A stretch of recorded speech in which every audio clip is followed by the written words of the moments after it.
This is a reading from the poem of the Man God by Maria Valtorta, Volume 4, Episode 531. Jesus and Judas of Kerioth going towards Jerusalem, 25th of November, 1946. The horizon clears at dawn. The olive grove covering the mountain brightens very slowly, emerging from the shadow, and the trunks, still in the shade, seem to be absent whilst their silvery foliage is visible. Fog seems to spread over the mountain, but it is only the grayness of the leafy branches in the uncertain morning light. Jesus is alone under the olive trees, but it is not Gethsemane, because Gethsemane is parallel, so to say, to the Moriah, whereas the Moriah here is in front of the olive grove. So we are north of Jerusalem, beyond the graves of the kings. Jesus is still praying, and he does not stop even when the first chirping of birds tells him that it is daytime. Only when the first rays of the risen sun light up a golden spot on the so far dimmed gold of the domes of the temple, he stands up. He takes off and shakes his mantle with traces of earth and a few dry leaves sticking to the heavy cloth. With one hand he smooths his beard and hair. He tidies his tunic and belt. He checks the straps of his sandals. He puts on his mantle, and he sets off down the mountain along a tiny path, hardly traced out among the trunks. He is perhaps directing his steps towards that little house halfway down the slope, from the chimney of which smoke is rising. No, he makes a detour towards another wider path that descends towards the main road that takes one to town. Judas of Kerioth rushes down the mountain behind him. I say he rushes because he is running like a madman to join the master, and when he is within hearing distance he calls him. Jesus stops. Judas reaches him, panting. "Master, fortunately, I thought I should come looking for you. Were you going away like that without me?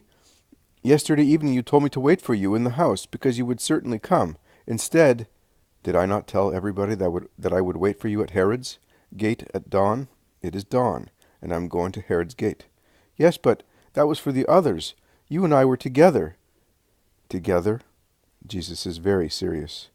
"Of course, Master, we came away together. You wanted that. Then you preferred to go and pray by yourself. But I was willing to come with you." "At Snobe you made it clear that it was not agreeable to you to spend the night praying with your master, and I spared you a forced act of virtue. It would have been of no avail. Good deeds are to be performed spontaneously, so that they may be scented and fertile. Otherwise they are only a pantomime, and at times worse than a pantomime. But why have you been so severe with me recently? Do you no longer love me?" "Even more so, I could ask you, do you not love me? But I will not ask you, because also that question would be a useless one, and I never do useless things." "Of course, because you know very well that I love you." "I wish I knew, Judas of Kerioth, and I wish I could say to you, I know that you love me, but as I never do useless things, so I never speak false words, so I will not say to you that I know you love me." "But why, Master? Do I not love you? Do I not work for you? Can you doubt it? That grieves me, because as soon as I realize that something grieves you, I avoid doing it, and I watch that it is not done. Look, I understand that you did not like my going out at night, and I did not go out any more. I realized that the disputes of your enemies fatigued you excessively, so I went, and I was not spared insults, and told them to stop it. And you know that you have not been troubled any more, and I hope that you will not be troubled in the temple either. You are not fair, Master, with poor Judas." "You are the first among all my followers to reproach me of unfairness." "Oh, forgive me, but your severity grieves me so much that I can no longer ponder on things. They drive me crazy. Believe me. Well, my peace, let us make it up between us. I want to be with you as if I were one thing with you, always together." "Once we were so. But now tell me, Judas, when are we so now?" "Still because of that night? Or because I did not come with you to Bethabara? But you know why I did not come. For your own good. And with regard to that night, I am a young man, Lord. But apart from those moments, when I admit it, I may have made a mistake. Nay, I certainly did go wrong. I am always close to you." "I am not talking of physical closeness, but of the spiritual one, of the closeness of thoughts and hearts. You are far, Judas, from your Savior, and you are going farther and farther away. There you are. All reproaches are for me, and yet you can see how humbly I accept them. I said to you, 'Send me away.' But you kept me. So what do you want of me? What do I want? I would like not to have to become incarnate in vain for you. That is what I would like. But by now you belong to another father, to another country. You speak a different language. Oh, what shall I do, Father, to cleanse the profane temple of the son of yours and my brother?